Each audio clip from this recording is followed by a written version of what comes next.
Parce qu'en fait, j'ai pas réussi à prendre les 2 derniers bulletins météo, donc j'étais un petit peu dans le flou sur la fin.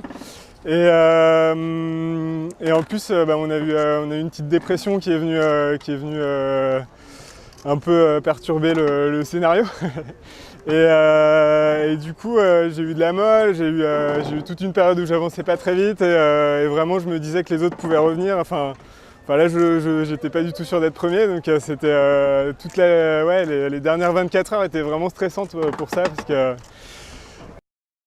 T'as eu des problèmes sur ton bateau? T'as eu des problèmes? Non, sur cette étape, pas de soucis, à part des petits bricolages, mais sinon.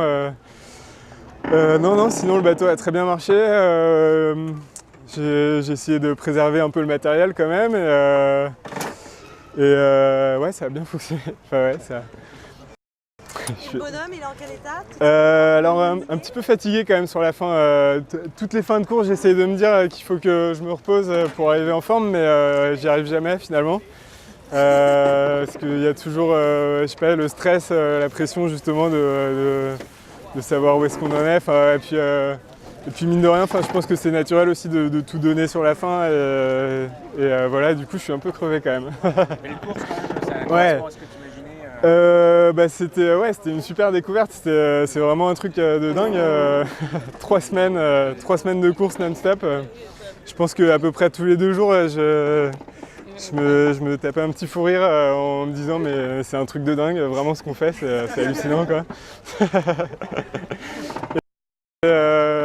C'est vraiment hyper dur je trouve de ne pas savoir où on en est parce que du coup jusqu'au bout il faut y aller à fond.